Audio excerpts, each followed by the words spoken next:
እግዚአብሔር የልጆቹን እምነት የሚፈትሽበት አምስቱ መንገዶች። አንደኛ ያልተመለሰ ጸሎት ወይም በጊዜው ምላሽን ያላገኘ ጸሎት ማለት ነው። ለምሳሌ ዳንኤልን ብንመለከት በእግዚአብሔር ቃል መሰረት ወደ እግዚአብሔር ይጸልይ ነበር። ጸሎቱ ግን እግዚአብሔር መልስ በአንድ ያልሰጠው።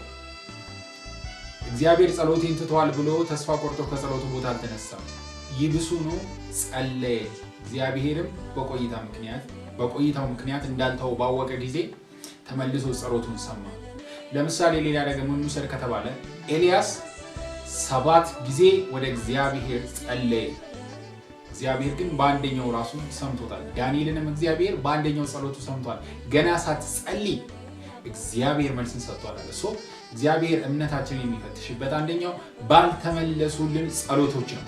ያልተመለሰ ጸሎት አለ ማለት እግዚአብሔር ትቷል፣ እግዚአብሔር ረስቷል ማለት አይደለም። አንደኛ ይሄ ነው። ሁለተኛው ነገር ከትልልቅ ነገሮች ጋር መጋጨት። ለምሳሌ ከአቅማችሁ በላይ በሆነው ዳዊት ጎልያድን የገጠመው ከአቅሙ ጋር አይመጣጠንም፣ ከጉልበቱ ጋር አይመጣጠንም።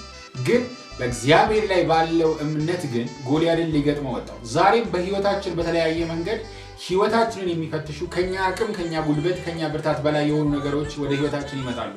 እነዛ ነገሮች ግን እግዚአብሔር በእኛ ህይወት ላይ ምን ያክል ዓላማ እንዳለውና ትልልቅ የተባለውን ነገር ምን ያክል እንድናሸንፈው በእርሱ እንድንታመን ኃይል እግዚአብሔር እንደሆነ እንድናውቅ ነው። ከኛ አቅም በላይ የሆኑ ትልልቅ ነገሮች ወደ ህይወታችን ሲመጡ እንድናሸንፋቸው እምነታችንን በእግዚአብሔር እንዲሆንና እንዲጸና የሚያደርጉ ናቸው። ለዚህም ሁነኛ ምሳሌ የሚሆነን የዳዊት ታሪክ ነው። ዳዊት ከጎልያድ ጋር ሲጋጠም በአምላኩ ብርታት እንጂ በራሱ አቅም አይደለም የሚሄደው። በራሱ አቅም እንደማያሸንፈው ያውቃል። በልምድ በቁመት በምንም ይበልጣል። ከኛ አቅም በላይ የሆነ ነገር የሚመስል ትልልቅ ነገሮች ወደ ህይወታችን ሲመጡ እግዚአብሔር ላይ ያለነውን እምነት እንዲፈተሽ እንጂ እንድንጠፋ አይደለም። ሶስተኛው ነገር ያለነውን ነገር ያለነው ነገር የያዝነው ነገር በእጃችን የገቡት ነገሮች ከእኛ እጅ ሲወጡ እግዚአብሔር እምነታችንን እየፈተሸ ነው።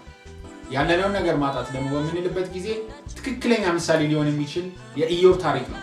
ኢዮብ ያለውን ንብረት፣ ያለውን ቤተሰብ፣ ያለውን ነገር ሁሉ አጣ። ግን በእግዚአብሔር ልቡ የጸና ነበረ። ያለነውን ነገር ማጣት ማለት በእግዚአብሔር ዓላማ ላይ መደገፍና መታመን ማለት ነው።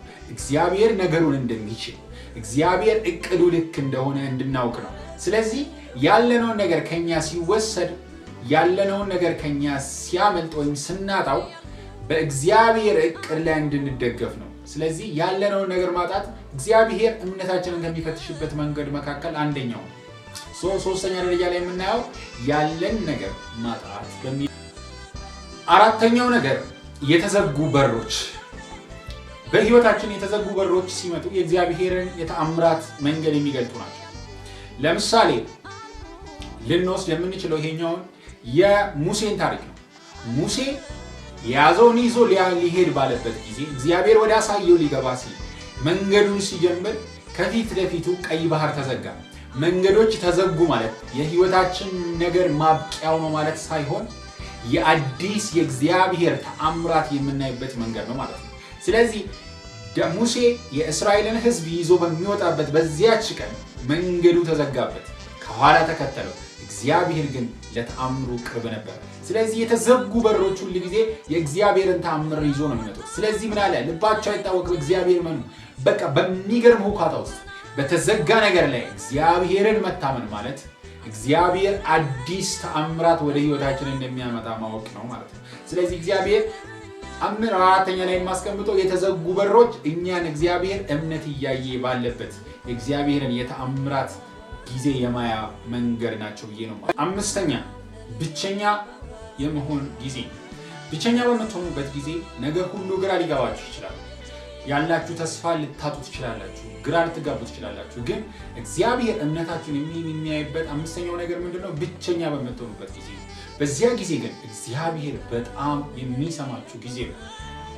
ለዚህም ትክክለኛ ምሳሌ ሊሆነን የሚችል የኤልያስ ታሪክ ነው። ኤልያስ ማንም ሰው ከጎኑ አልነበረም፣ ምንም የሚሰማው አልነበረም። የሚያመልኩት ሰዎች ግን በጣም እጅግ ብዙ ነበሩ። ብቻውን ነበረ። ግን እግዚአብሔር ጸሎቱን ይሰማ ነበር። ብቸኛ በምትሆኑበት ጊዜ ላይ ብዙ ነገር ተስፋ ሊያስቆርጣችሁ ይችላል፣ ሊያደክማችሁ ይችላል፣ የተረሳችሁ ሊመስላችሁ ይችላል። ግን የእግዚአብሔር ተአምርና የእግዚአብሔር ድንቅ ለእናንተ በዚያን ጊዜ ቀርቧል።